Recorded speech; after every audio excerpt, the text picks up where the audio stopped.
à elle justement que les produits Olympus ont pu venir en France. C'est également elle aussi qui gérait sa propre équipe et non pas le DRH, ce qui a permis d'ailleurs qu'elle a laissé un souvenir chez eux aussi merveilleux que chez nous, pour des raisons complètement différentes, qui fait que 25 ans après avoir quitté Olympus, eh bien on lui envoie encore les cartes de vœux. Et ça c'est gentil. C'est gentil parce que c'est pas habituel dans les entreprises. T'es parti, allez, schlack, vous voyez ce que là maintenant? Non, elle, on continue donc de lui envoyer des cartes. Eh ben, nous, on va continuer à lui envoyer des applaudissements, puisque c'est notre façon à nous de lui dire c'est magnifique. C'est pourquoi elle est chez la coulisse, est folle de joie de remettre son trousseau de clés à Ginevra Foutras.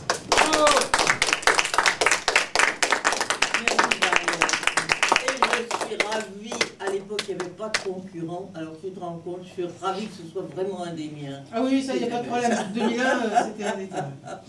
Voilà. Donc, bonsoir, vous réentendrez tout à l'heure Mariette dans le spectacle et aussi Olivier parce qu'ils ont la gentillesse de venir participer ici au spectacle. Voilà. Alors, je suis ravie que vous soyez venus, que vous ayez eu cette gentillesse. Et j'espère que vous n'allez pas le regretter. Ose l'épée. Parce que ça, c'est un truc qu'il ne faut jamais perdre. Et comme je perds beaucoup de choses. Bien. Alors, bonsoir. Je ne sais pas si vous aimez écrire des lettres, moi oui. Mais comme je manque de temps et parfois le destinataire ne répond pas ou activement par téléphone, il arrive qu'on me reproche aussi de ne pas pouvoir recevoir des SMS, de ne pas avoir Internet ou autre nouveauté du temps. Il paraît que c'est plus rapide et plus pratique qu'une lettre. Bon, j'aime les belles et bonnes lettres qu'on aime relire, comme au temps d'autrefois, quand tous ces piques-minutes n'existaient pas. Adolescente, j'ai adoré lire les lettres de Madame de Sévigné. Et maintenant, je regrette les lettres que je n'ai pas écrites. Mais j'y reviens, vous allez voir tout à l'heure. Vers mes 10 ans, j'ai assisté à une représentation de Cyrano de Bergerac. J'ai été frappée d'une attaque foudroyante de rostendite aiguë, dont je ne me suis pas encore remise. Mais elle n'a pas le talent de Madame de Sévigné ou d'Edmond Rostand qui veut. Et il faudra vous contenter de mes textes. Voilà. Alors je commence donc sur les affres et les plaisirs de qui prétend écrire et dire comme on le faisait autrefois. Enfin, pas toujours, mais parfois. Jongle rime. Un spectacle de charité m'avait un beau jour invité à venir dire des poèmes que j'avais composés moi-même. J'avais accepté volontiers, par amitié et vanité. Après un peu de résistance qui déclencha leur insistance, car un auteur, c'est bien connu, aspire à être reconnu. Mais vous savez ce qu'est le trac. Il vous suit, vous hante et vous traque. Voici en bref ce qu'une nuit dans un cauchemar j'entendis. Ah non! Ceci est trop, madame, et permettez que je m'enflamme pour vous prier de limiter votre art à la banalité de ce bon quotidien ménage qui est de femme l'apanage. Ami, laissez-la donc, voyons, qu'elle suçote son crayon s'y rimaillir ainsi la tante et lui donne quelque détente. Seul son ménage en souffrira, et peut-être qu'un jour viendra où quelque oisif venant à lire saura gentiment sourire. Dites donc, c'est plutôt plaisant pouvoir ainsi perdre son temps. Dans un coin, 3 jeunes hirsutes disaient « C'est ringard, ça craint, flûte !» Et je ne vous parlerai pas de ceux qui rêvaient montrer pas. Voyons, soyez un peu moderne et laissez ces vieilles lanternes. On n'est plus autant de Molière. Vous écrivez comme avant-hier. À mon réveil, terrorisé, je ne saurais bien récuser. mon nom inscrit sur le programme ranima à propos ma flamme. Puisque j'avais promis, j'irai. Ces poèmes, je les dirai. Car après tout, si le public est heureux, j'oublie les critiques qui sont peut-être des jaloux. Cela se pourrait, après tout.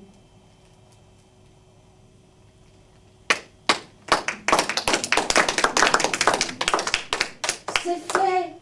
Ils ont été gentils et même ils ont applaudi. Le mot qui va et qui balance, la phrase qui glisse et qui danse, cela a semblé les charmer qu'on puisse ainsi jongle-rimer. Et je suis, je peux vous l'avouer, toute prête à recommencer. Les lettres d'amour, c'est à présent. Quand je n'en ai plus à écrire, que je sens la beauté d'une lettre d'amour. Mais peut-être faut-il n'avoir plus à pétrir pour savoir la valeur du pain de chaque jour. Ces lettres que la vie désormais me refuse, que je n'ai pas écrites, que je n'écrirai plus, qu'un amour éloigné, sans adresse, récuse. Elle me charge l'âme, mon cœur en est fourbu. Des lettres d'amitié parfois me réconfortent, et lorsque le facteur en dépose à ma porte, je m'en fais un festin, et les lis plusieurs fois. J'y pense, j'y réponds, et même en vers, parfois. Lettre à un ami. Vous demandez dans votre lettre, mon ami, ce que je fais. Comment je vais, comment je vis. Si l'inactivité, contraire à ma nature, ne me pèse pas trop. Mais non, je vous assure, mon balcon a ouvert ses grappes de bourgeons et les fleurs peu à peu s'y sont mêlées aux feuilles, invitant les abeilles et de beaux papillons, parfois même un oiseau qu'avec bonheur j'accueille. Et quoi, me direz-vous, sur un simple balcon? Et dans votre œil, déjà, je vois naître un soupçon. Ce n'est pas un balcon, ami, c'est ma forêt. J'y ai un marronnier qui a presque ma taille, des lauriers roses, des blancs, des rouges, s'il vous plaît, un hibiscus en fleurs que chaque année je taille, des géraniums mauves et roses par monceaux, des violets, des blancs, et bien sûr des ponceaux, de la monnaie du pape, ainsi qu'un oranger poussé là d'un pépin qu'un jour j'avais planté. Blanches et bleues mêlées, j'y ai des campanules, et aussi depuis peu un pied de renoncule venu là par hasard près du pommier d'amour que m'avaient apporté des amis un beau jour, du désespoir du peintre et un pot de joue-barbe. Vous vous moquez de moi. Je n'ai pas de rhubarbe, non, mais plein de muguet qui fleurit, quelquefois. Et un chenil là, que j'ai pris dans un bois. Et comme chaque plante fleurit en sa saison, souffre sa maladie, subit ses pucerons, lutte contre le vent et contre les chenilles qui dévorent la nuit menthe et camomille, je partage leur transe et fais beaucoup d'efforts afin de leur donner et santé et confort. Ainsi, vous le voyez, nos gens, c'est ma campagne. Mes amitiés avouées à votre compagne. Alors, ce n'est pas lui qui a répondu. Les femmes, vous savez, on dit souvent, enfin le mari dit souvent à la femme, tu répondras, bon d'accord. C'était lui qui était mon collègue, pas elle. Alors, elle a répondu, elle m'a envoyé une lettre charmante, en prose. Et j'en ai transcrit une partie pour faire un ensemble. Alors voilà la réponse. Vous nous avez écrit une lettre charmante, expliquant joliment, en des termes choisis, que l'on peut à nos gens suivre la lutte ardente que mène la nature pour assurer la vie. Sur un simple balcon se passe tant de choses pour que vienne un oiseau, pour que naisse une fleur, que l'on se sente ému par un bouton de rose et qu'on est chaviré par une simple odeur. Nous avons au jardin repensé un moment au jour de l'an dernier où vous étiez ici. Pourquoi ne pas venir? Le studio vous attend. Et Jean-Philippe et moi, nous en serions ravis. Et puis, quelquefois, je reçois des lettres, des lettres inoubliables, des lettres d'amis. C'est ce que j'appelle les lettres d'amitié. La lettre de l'été. Dans le flot quotidien qui envahit nos boîtes, prospectus, catalogues, factures, j'y rappelle, il se trouve parfois, ô merveille, une lettre. C'est rare de nos jours, dans ce monde cruel. C'est rare, je l'avoue. Pourtant cela arrive comme un beau papillon d'un printemps oublié, message d'amitié, de tendresse ou d'amour. Et s'il se trouve en plus qu'on vous écrive en vers, même je le boite un peu, vous atteignez l'ivresse. Mais cela se peut-il au temps de la vitesse? Je garde en ma mémoire la lettre qu'autrefois un ami m'écrivait de son lieu de vacances. Ami de poésie, rien de plus, mais ami. Une fois chaque année, une fois seulement, elle me parvenait et ses vers marchaient droit.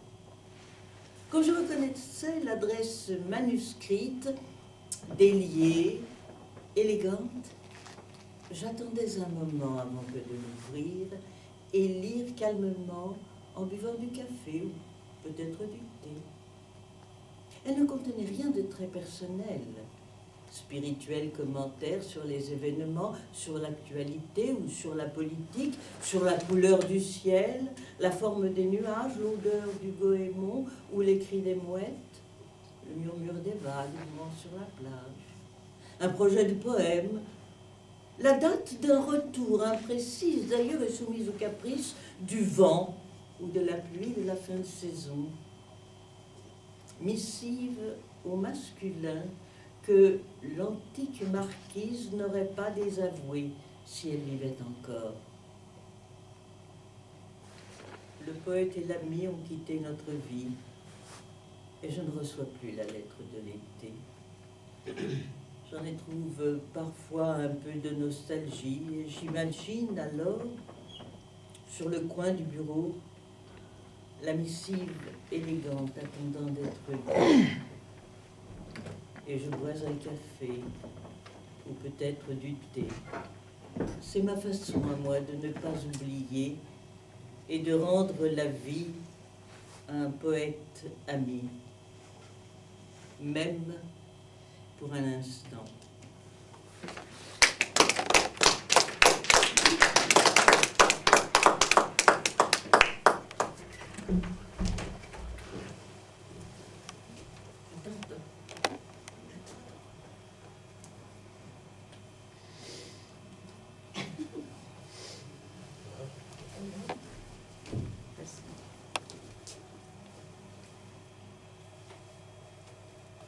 Tu vas dire un poème Oui. de Jean-Michel Copin. C'est exact, oui. Bon, c'est un copain. Mais c'est un copain. C'est un copain qui est un copain. C'était le directeur du club des Codassiens. Non, non, c'est pas Salas. Ce sont les poètes qui habitent la Gueurebrie.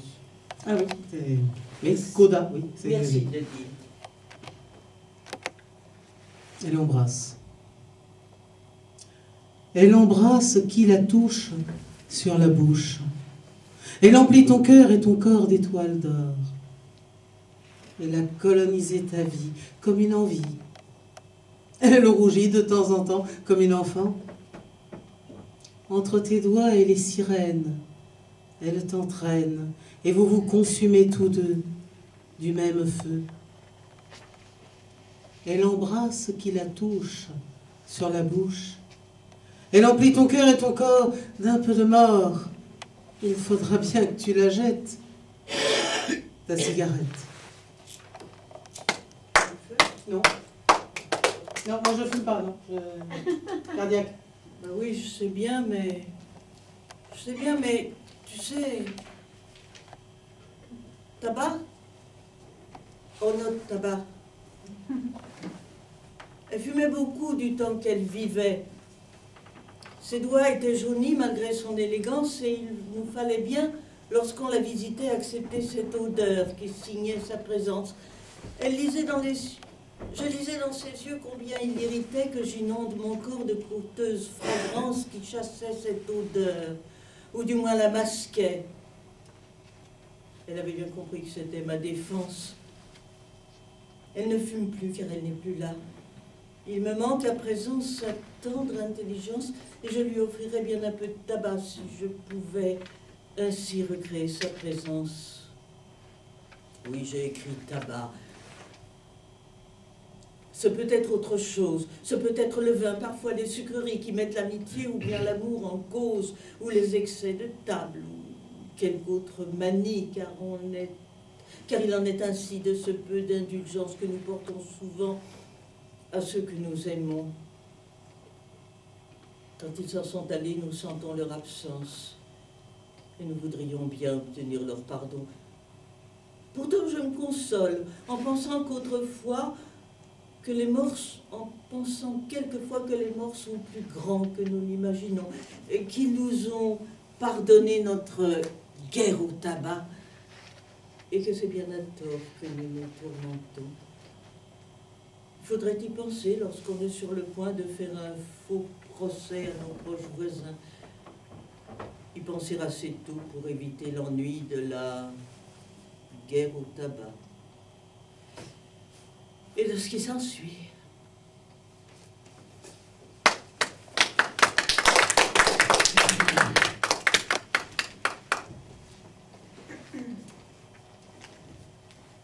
V'là maintenant 2 ans et un quart que je suis sur le trimard. J'aimerais bien me pieuter tous les soirs dans un plumard qui aurait des draps, des oreillers, tout le tintouin.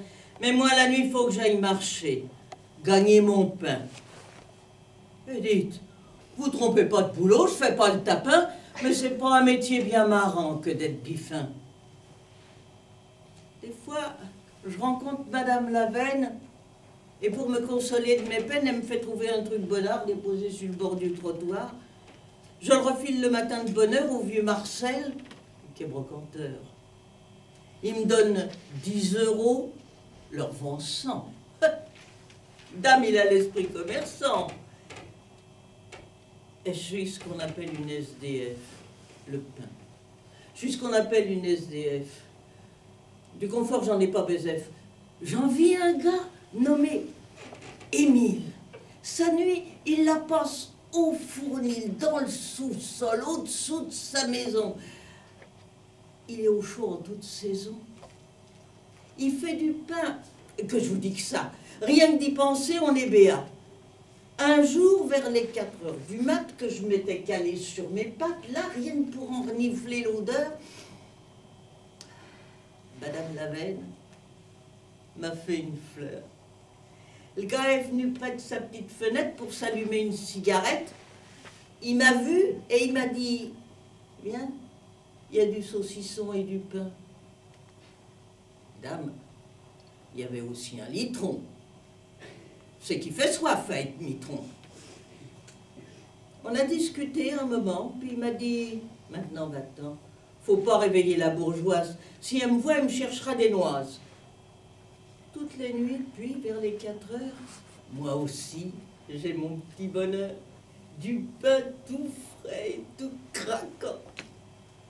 On fait la causette un moment, et des fois je rêve qu'un beau matin, cet Émile-là, qui est devenu mon copain, tout simplement, comme un brave cœur qui craint sa femme et ses humeurs, il m'apprendra à faire du pain.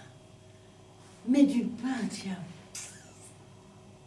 bon comme le sien.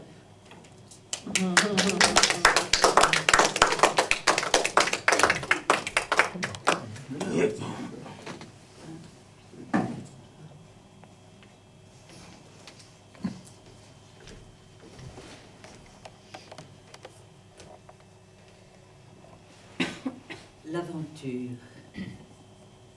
Rêve de brume et de lointain, de clapotis d'eau et d'écume, de départ au petit matin, des reflets sur l'eau de la lune, de poursuite de l'horizon, rêve d'errance au bout du monde qui font qu'on quitte sa maison pour voir si la terre est bien ronde. L'albatros, aventurier moderne. Ça, c'était les embruns. Il est sur une route ou sur un océan un être qu'on croirait droit sorti du néant. Pour le joindre, il n'est ni numéro ni adresse. Dès qu'il est quelque part, d'en partir, il s'empresse. Vous le croyez là-bas? Il est peut-être ici, mais l'horizon lointain reste son seul souci. Que fit-il donc ainsi? Son passé? Sa maison? J'ai cherché sans trouver ce que sont ses raisons. Je n'ai pas réussi. D'ailleurs, qui le pourrait? Il garde son mystère, protège son secret. Ce chevalier errant parti à l'aventure a d'un très grand oiseau des mers toute l'allure. N'attendez pas de moi que je dise son nom. D'ailleurs, en a-t-il un? Moi, je pense que non. Il tient de Don Quichotte, d'Acabe et de Nemo. Pour parler franc et dire vrai, en peu de mots, il m'arrive parfois de douter qu'il existe. Je pense alors que c'est un mythe et je m'attriste. Pourtant, je sais très bien qu'il est de par le monde cet être qui poursuit sa route vagabonde, ce chevalier errant parti à l'aventure, qui a d'un grand oiseau des mers toute l'allure.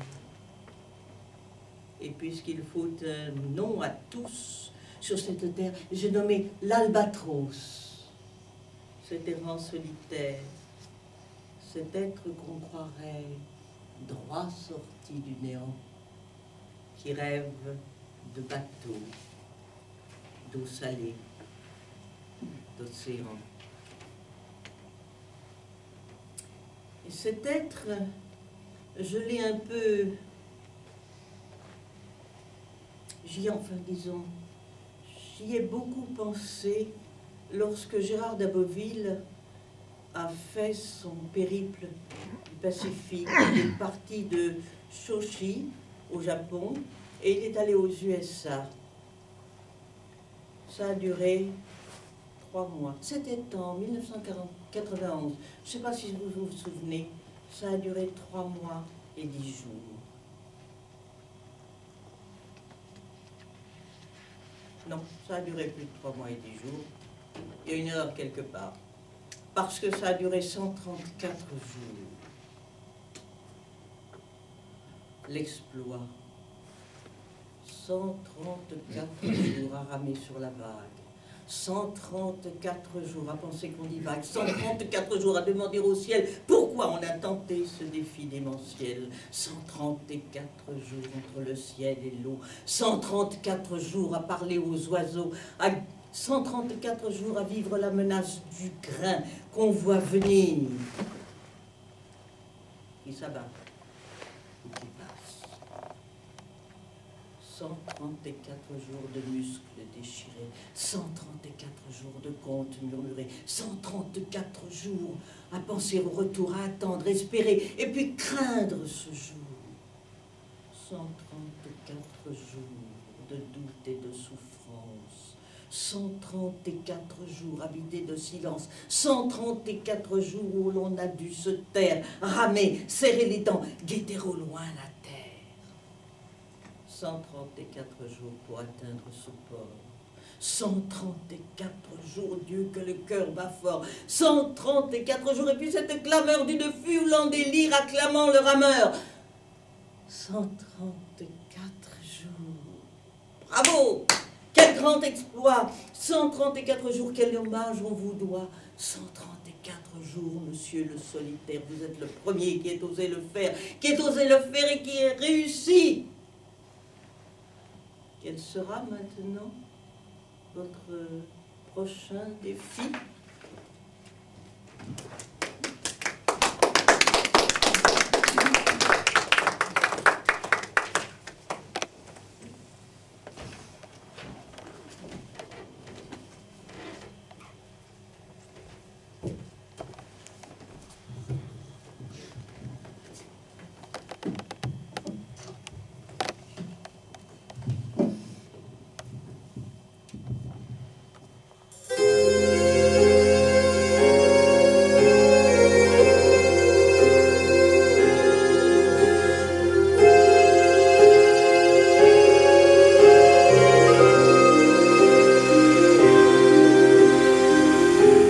La mer me tient, elle est l'eau de mes yeux. J'ai ses embruns pour témoins de ces lieux, et m'emporte ces vagues vers ces mondes perdus, là où dansent les algues, là où chantent les nues. La mer me tient comme on tient un amant dans mon corps de marin, vit le souffle du vent.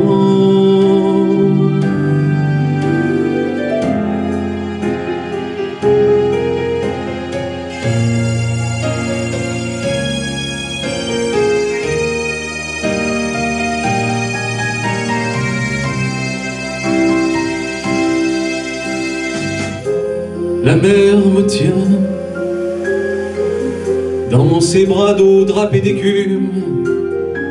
Elle m'étreint sous un ciel de lune. J'aime ces roches de goémon qu'elle offre à marée basse. J'aime le bleu de ses fonds,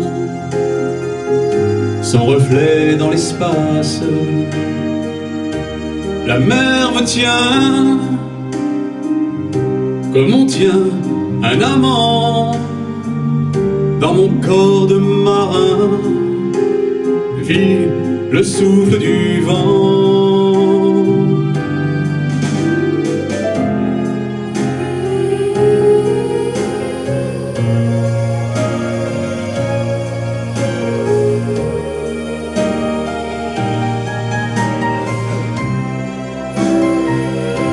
La mer me tient comme on tient un amant dans mon corps de marin, vit le souffle du vent.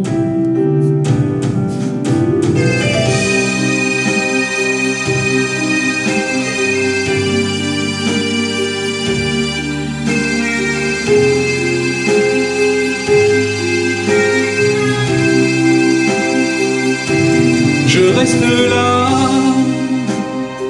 tranquille dans l'univers. Des oiseaux volent bas, et c'est bien pour me plaire. Je regarde la mer.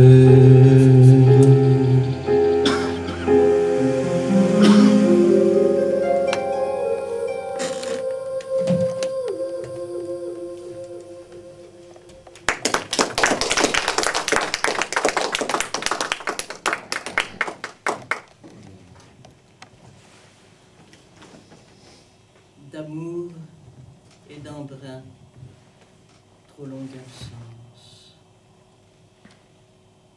Où est-il ce marin qui, succombant au rêve, a voulu dans sa vie s'accorder une trêve, qui partit un beau jour et que j'attends encore? Avait-il tant besoin de changer de décor?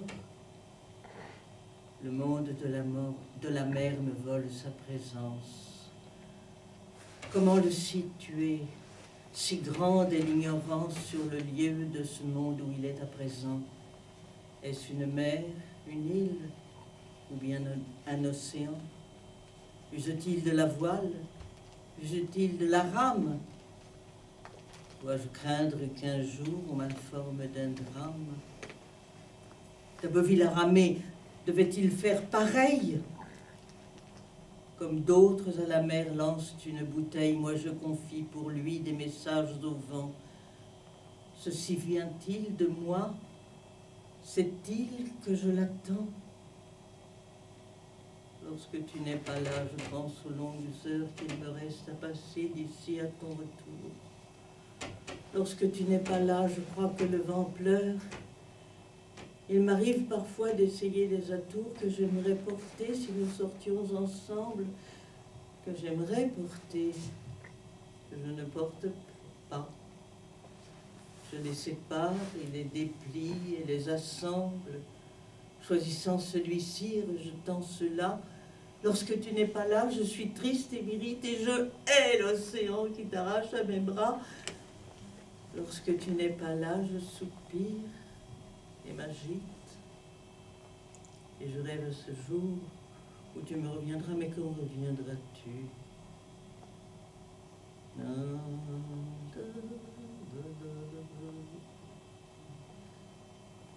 Quand reviendras-tu? Dis-moi, le sais-tu que tout le temps passé ne se rattrape guère, que tout le temps passé ne se rattrape plus.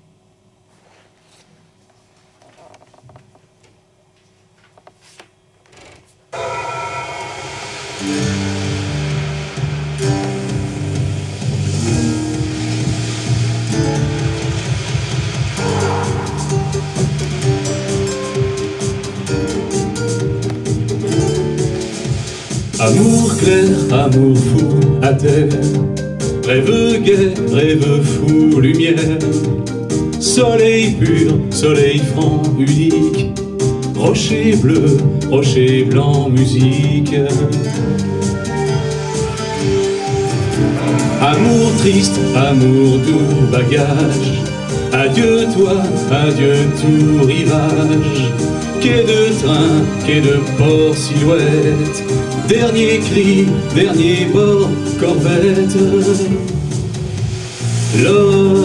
L'océan dont j'écoutais battre le cœur dans la marée.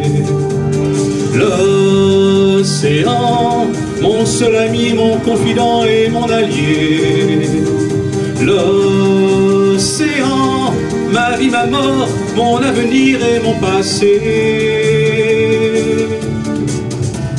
Amour gris, amour doux, attente, projet faux, projet flou, merlante, l'être aimé, l'être su, cœur tendre, main usée, main ténue, attendre.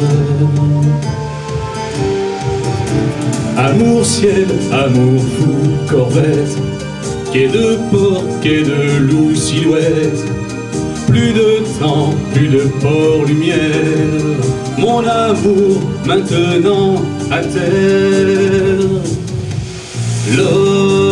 L'océan dont j'écoutais battre le cœur dans la marée.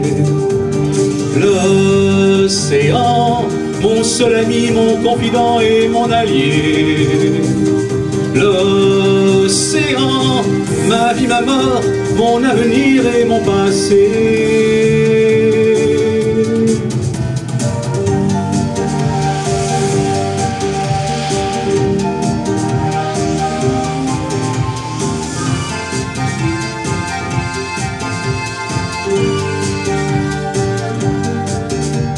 Amour clair, amour fou à terre, rêve gai, rêve fou, lumière, soleil pur, soleil franc, musique, rocher bleu, rocher blanc, unique. L'océan dont j'écoutais battre le cœur dans la marée. L'océan, mon seul ami, mon confident et mon allié. L'océan, ma vie, ma mort, mon avenir et mon passé. L'océan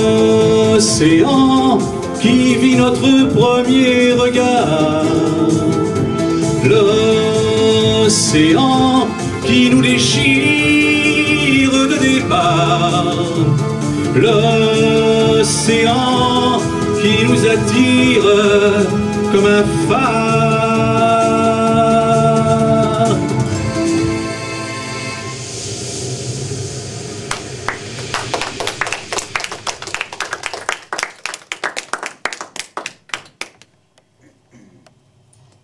Tu as voyagé loin et tu es revenu. Tu as beaucoup marché et vu et retenu. Tu ne parles jamais pourtant de tes voyages, des pays visités, des gens, des paysages, étendues désertiques, montagnes enneigées, paysages d'hiver ou bien vertes vallées, à pics vertigineux aux impossibles pentes, terrains, torrents tumultueux ou simples eaux dormantes. Tes yeux, je voudrais que tes yeux soient un livre d'images, dont je ferais très lentement tourner les pages et qui restituerait les lieux que tu as vus aux pays exotiques, en beauté si pourvue. Les beaux grands papillons aux ailes irisées, les oiseaux criailleurs, glissant dans l'Élysée. Et verrais-je très haut planer un goéland ou zigzaguer sur l'eau quelques poissons volants? Pourrais-je y déceler tes secrètes pensées, l'enfance et la jeunesse à jamais dépassées? Quelque part, tu sais, de moi, une vision, où ce n'est là, je sais, que rêve et illusion. Pourtant, que j'aimerais d'un tel livre d'images pouvoir, de temps en temps, faire tourner une page.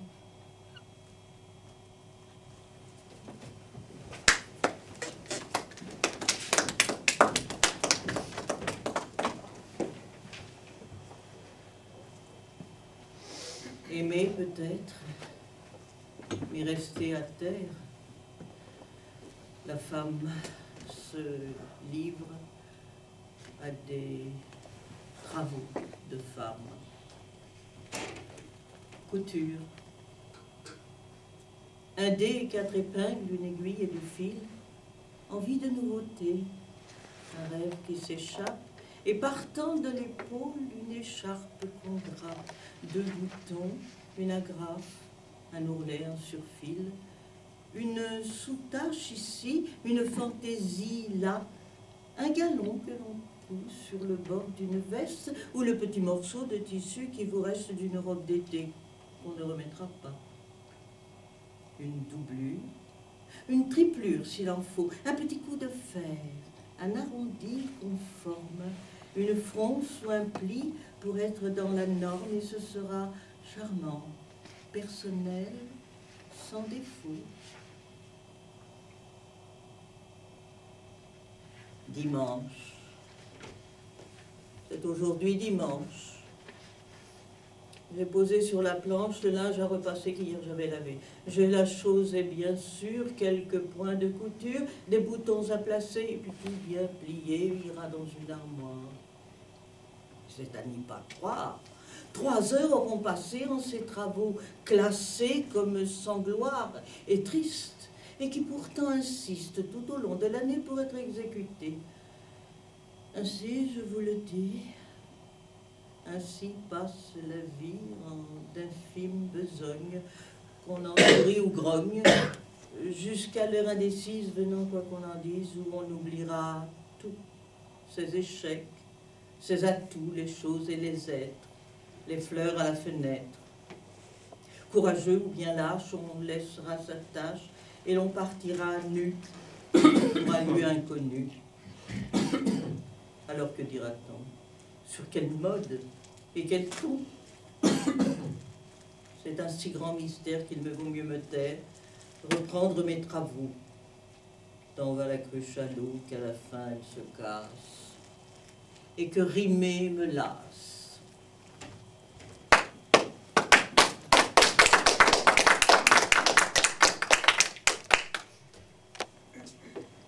L'enfant et les nuages. Elle n'avait que 5 ans et m'avait demandé de lui dire comment le ciel fait ses nuages. Je sais que les enfants ont besoin de rêver. Et poétiquement, je lui ai raconté qu'il arrive parfois que l'eau du petit lac et celle de l'étang s'ennuient de demeurer toujours au même endroit et savent profiter des rayons du soleil pour se faire élever sous forme de vapeur que l'on ne peut pas voir car c'est un grand mystère. Mais lorsqu'elle est là-haut, le vertige la prend. Et la vapeur du lac ou celle de l'étang cherche une autre vapeur, comme un léger plumet qu'elle seule peut voir. Et pour se rassurer, elles se réunissent, puis vont un peu plus loin trouver d'autres vapeurs comme elle évaporée, peut-être d'un étang, d'un lac ou d'une mare. Cela fait un nuage, au début tout petit et un peu transparent, que l'on commence à voir au-dessus du village quand il est assez gros. Comme elles ont moins peur, elles voyagent un peu et le vent doucement conduit la promenade. L'enfant a peu à peu laissé glisser sa tête. Elle a fermé les yeux, déjà prête à dormir. Dans son demi-sommeil, je l'ai entendu dire « Quand je serai grandi, je serai un nuage, tout joli, tout gentil, au-dessus du village. Mais je n'irai pas loin pour rester près de toi. » J'ai soufflé la bougie et pensé que vraiment, les rêves sont jolis quand on est un enfant.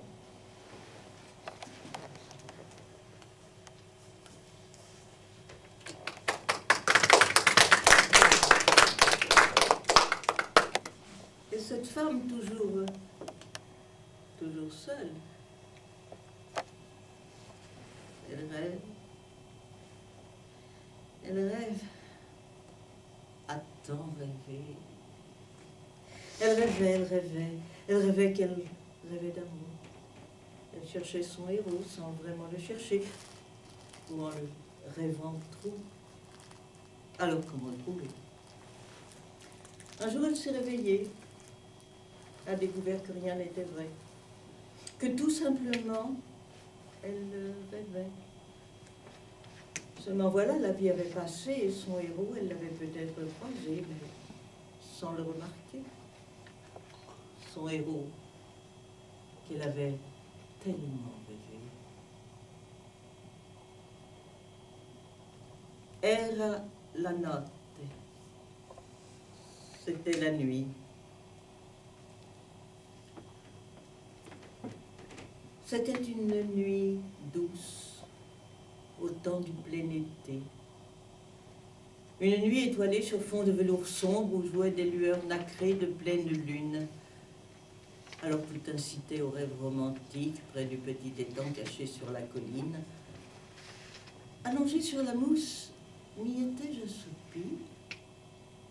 Les corrigans, les elfes et les fées du sous-bois ont-ils réellement hanté les environs ou bien ai-je rêvé qu'ils dansaient sous la lune? Je ne saurais le dire. Pourtant, ce que je sais, c'est qu'un feu d'artifice, au loin, lançait au ciel des flèches de couleur, tandis que dans les airs, lucioles et verluisants échangeaient des œillades. Un rossignol, à moins que ce ne soit un merle, chantait sa joie de vivre, et les vertes grenouilles se joignaient au concert. Caressées par le vent, les feuilles dans les branches murmuraient des secrets, et je me demandais si j'étais éveillée ou si je sommeillais. J'aurais dû m'en aller pour rejoindre mon lit, mais la nuit était douce. Un monde s'agitait pour qui je n'étais rien, et je n'ai pas voulu écraser en marchant de minuscules vies, et je n'ai pas voulu perturber leurs amours ou leurs actions guerrières. Alors je suis restée jusqu'au petit matin, l'ouïe et l'œil aux aguets, sentant passer sur moi 1000 petites pattes. Et j'ai vu les étoiles, une à une, s'éteindre, et la lune pâlir, et le jour arriver, des bruits différents naître, d'autres oiseaux voler. Mon âme était lavée de toute pensée sombre.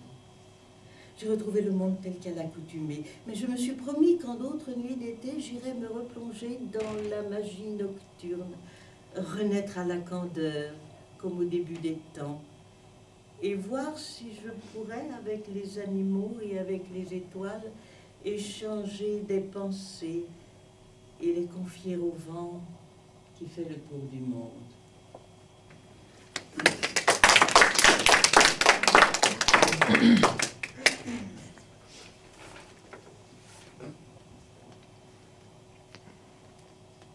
Elle rêve. Elle se déplace de temps en temps, mais elle rêve. Et le temps passe, et elle vieillit. Impression d'un soir d'automne. C'était un pied de menthe sur le bord du chemin dont je suivais la pente.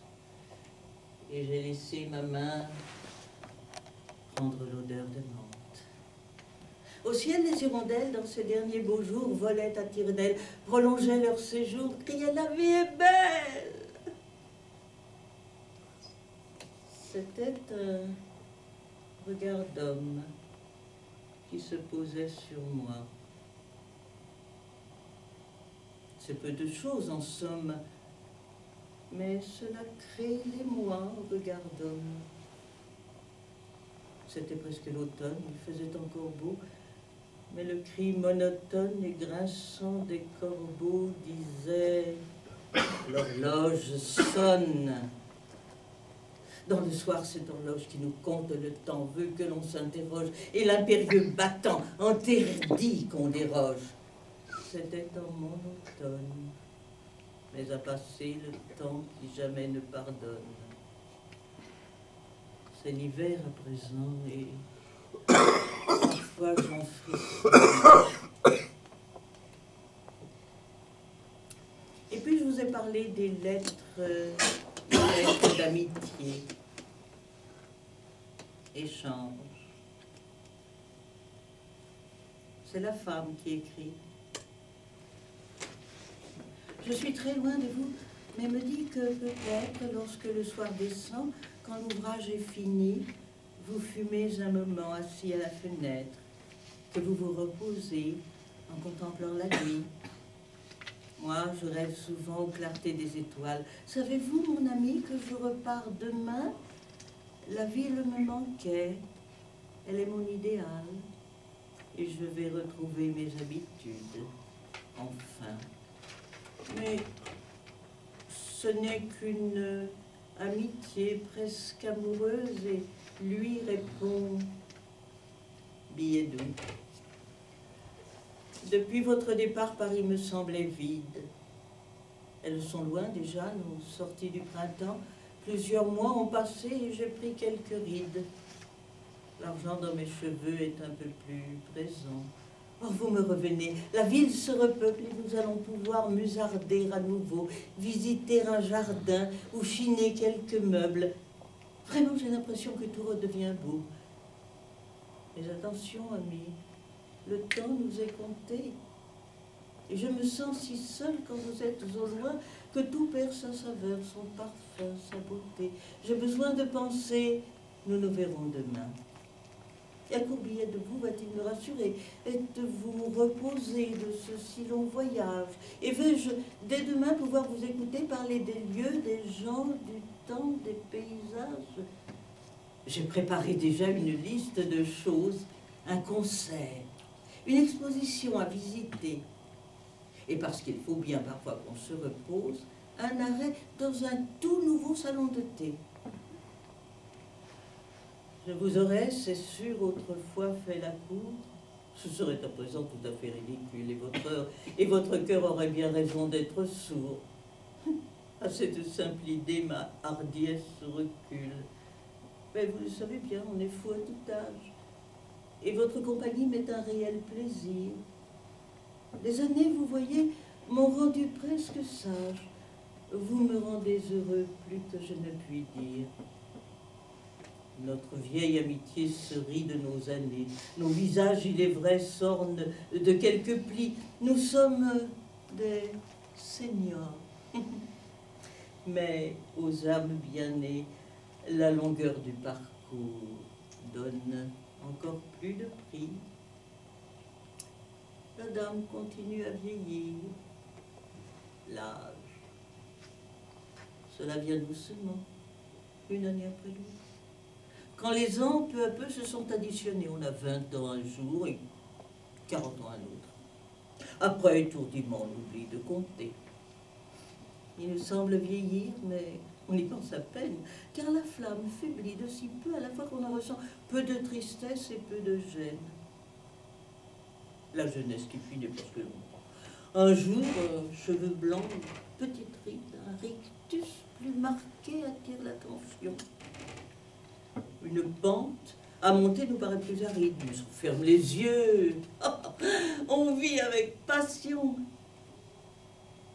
Les choses, peu à peu, semblent plus difficiles.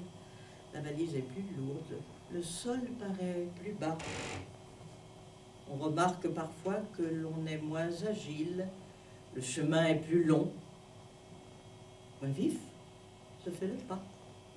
Le vent semble plus frais, le soleil moins chaud. Les années ont passé et soudain l'on remarque.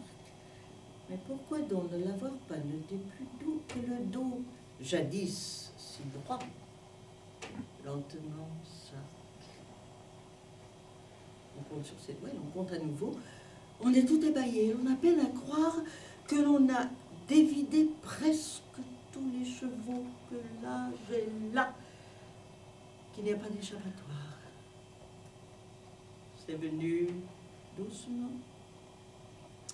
une année après l'autre. Et on a eu raison d'oublier de compter.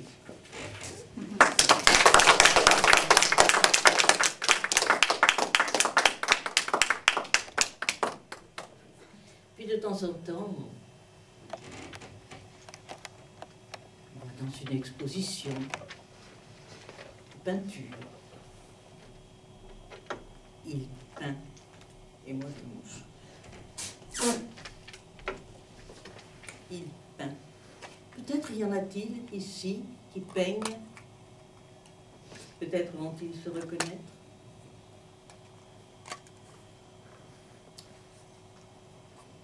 Ne vous étonnez pas s'il a le regard vague et s'il ne vous voit pas pendant quelques instants, il regarde autre chose. Et déjà son esprit le situe dans l'espace où il veut le placer. Sa main soudain frissonne. Il esquisse un croquis sur un bout de papier à défaut de carnet. Puis il s'excuse et s'en va rejoindre son passion, son chevalet, sa toile ou tout autre support appelle son esprit. Et la lutte commence. Le crayon, le pinceau caresse le support, le geste qui se veut fidèle à la mémoire trace rapidement les auteurs utiles. Il se voudrait précis, mais il se hâte tant qu'il arrive parfois que sa main se dérobe. Elle trahit l'esprit qui lui demandait trop et doit se ressaisir en fidèle servante pour que le résultat satisfasse les yeux du peintre qui jamais ne se sent satisfait. Les instruments ont-ils parfois leur propre vie? Les crayons, les pinceaux, les couleurs n'ont-ils pas des caprices de star? Qui était jaune sur la palette. Pourquoi donc vire-t-il à côté de ce bleu qui lui-même refuse un rouge voisinage? C'est un devenir fou. Il atténue ici, renforce un peu plus loin, s'écarte du tableau, cligne des yeux, grommelle, il n'a ni froid ni faim, et les heures s'en vont. L'œuvre est enfin finie. Après les repentirs, il semble que les feuilles se mettent à frémir au passage du vent qui glisse entre les branches. Le pinceau à la rose a offert un parfum, ou presque, à tel point que l'abeille en passant aimerait se poser tout près du papillon. Au bas de son tableau, lorsqu'il est terminé, en signe de victoire, il appose son nom, que peut-être jamais la gloire n'atteindra, mais qu'importe après tout, tant de noms encensés finissent dans l'oubli quand la mode est passée. Tant d'autres, négligés du vivant de l'auteur, font ensuite florès auprès des amateurs. Il est vrai qu'il y faut quelques spéculateurs pour qui l'odeur de mort est exquise entre toutes. Qu'en pense donc Van Gogh et son ami Gauguin? Les folies parallèles, le peintre et le poète. C'est le poète qui parle. Tu peins ta déraison en jaune, en rouge, en vert, ton angoisse, tes peurs et tes rêveries d'hiver. Tu les peins à nouveau en bleu, en gris, en rose, mais changer les couleurs ne change pas la chose. Ta déraison est là, proche de la folie, tu retouches sans fin pour que ce soit joli. Moi, je suis le poète, je peins avec des mots. Nous sommes, toi et moi, en passion des jumeaux. J'écris ma déraison en prose, en rime, en vers, mon angoisse, mes peurs et mes rêves d'hiver. Je les trace à nouveau en vers, en rime, en prose, mais déplacés, les mots ne changent pas la chose. Ma déraison est là, proche de la folie, je réécris sans fin pour que ce soit joli. Nous sommes, toi et moi, en passion des jumeaux, esclaves des couleurs et esclaves des mots.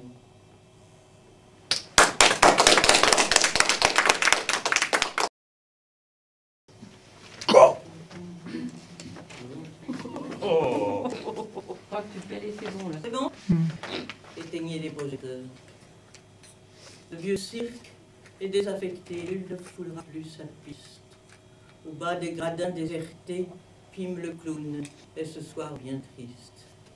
Il se souvient de l'écuyère si belle sur son cheval blanc, gracieuse brune légère, qui lui souriait en passant. Et aussi de l'équilibriste, qui savait si bien s'élever. Il n'oublie pas l'antipodiste et l'habileté de ses pieds. Il revoit tous les autres, le trapéziste et le jongleur, le ventriloque, bon apôtre, les animaux et leurs dompteurs. Il lui semble que les étoiles, chaque soir, venaient admirer par les déchirures d'étoiles le spectacle et s'émerveiller. Il envoie les garçons des filles, il entend leur rire, leurs cris. Au cirque, on venait en famille pour oublier un monde gris.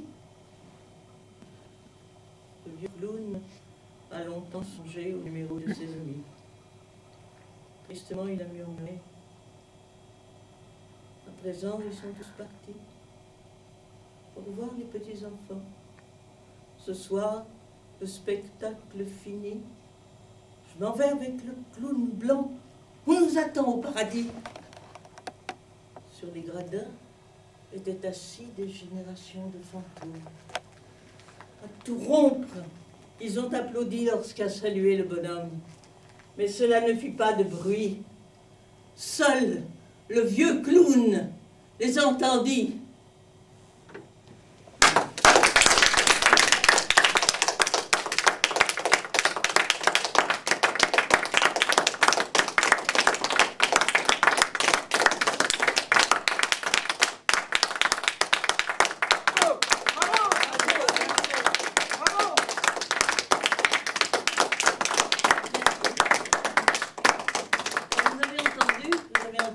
Bien sûr, Olivier Rec, qui nous a chanté 2 chansons. La première était musique et paroles d'Olivier.